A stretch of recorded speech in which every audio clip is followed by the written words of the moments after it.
मैं डॉक्टर नरेश चंद्र गोयल, सहआचार्य Hindi, MSG college Bharatpur, BA part secondary के विद्यार्थियों का प्रथम प्रश्न पत्र। बिहारी का परिचय। एक सामान्य परिचय लेंगे बिहारी का। रीतिकालीन रीतिबद्ध काव्य के कवियों में बिहारी अद्वितीय हैं, क्योंकि बिहारी ने छोटे छोटे दोहों में जिस कौशल के भावों की अभिव्यक्ति की है, उसकी असाधारण काव्य प्रतिभा का परिचायक है। बिहारी अपने समय के अद्भुत प्रतिभा संपन्न, रस प्रवण मेधावी कवि थे। उनकी अकेली कृति 713 दोहों की बिहारी सतसई के नाम से हिंदी साहित्य के अंतर्गत अक्षय कीर्ति को प्राप्त है। उनके जन्म के बारे में कई विद्वानों में मतैक्य नहीं है, फिर भी सामान्य दृष्टिकोण से माना जाता है कि बिहारी का जन्म संवत 1652 ईस्वी में हुआ था और उनका देहांत संवत 1721 में हुआ था। उनके बारे में कुछ अंश और भी हम देख सकते हैं। बिहारी ग्वालियर के ब्राह्मण वंश से उत्पन्न हुए थे।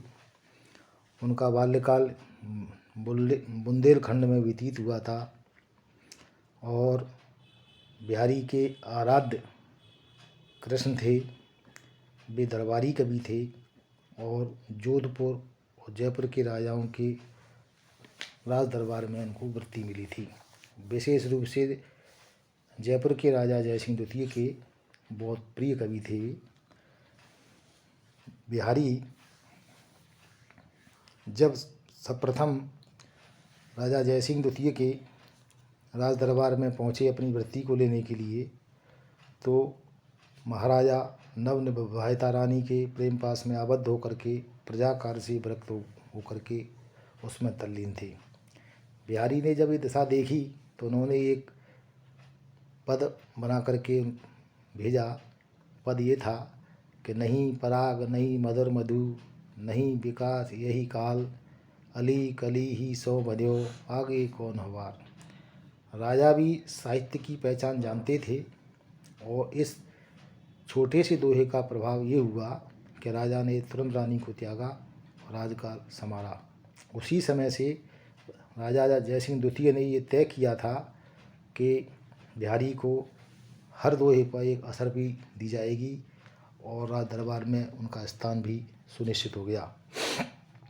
बिहारी ने उनके काव्य ग्रंथों के अंतर्गत देखें तो एक ही काव्य ग्रंथ था बिहारी सतसई।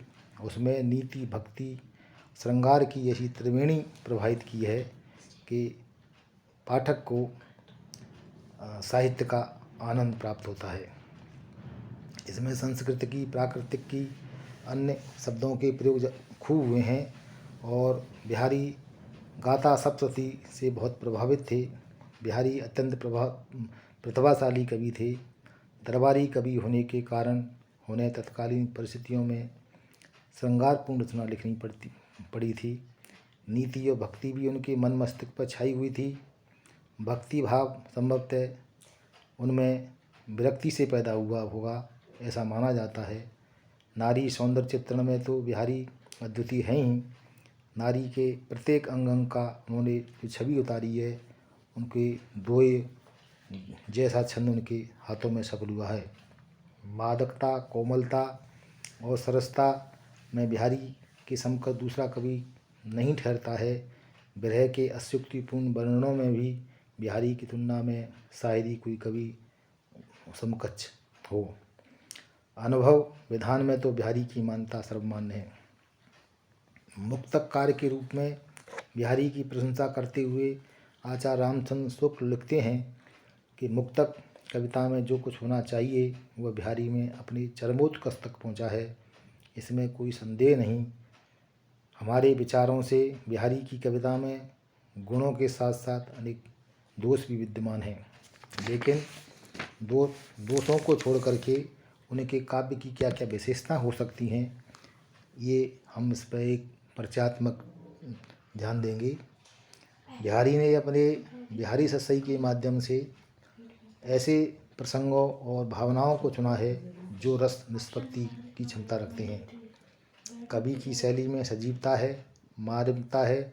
छोटे छोटे से दोहों के माध्यम से छप्पे कुंडली जैसे महासमुद्र के भावों को भी इन्होंने इसमें समाहित किया है। मुक्तकार की कल्पना और समाहार शक्ति बिहारी की सत्सई में प्राप्त होती है। भाषा शैली में समास पूर्ण उनकी सत्सई में विद्यमान है। कवि को व्यंग में दक्षता प्राप्त है। भाषा में कोमलता है, सरलता है, प्रभाव का गुण है और शब्द सौंदर्य, नाद सौंदर्य भी अच्छा है।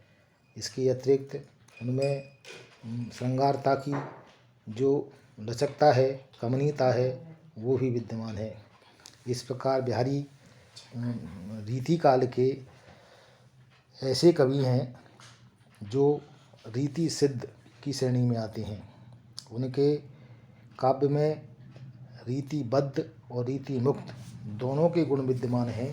तो बिहारी एकमात्र ऐसा कवि है रीति काल का जो अकेला इस रीति सिद्धता के काव्य का प्रतिनिधित्व करता है।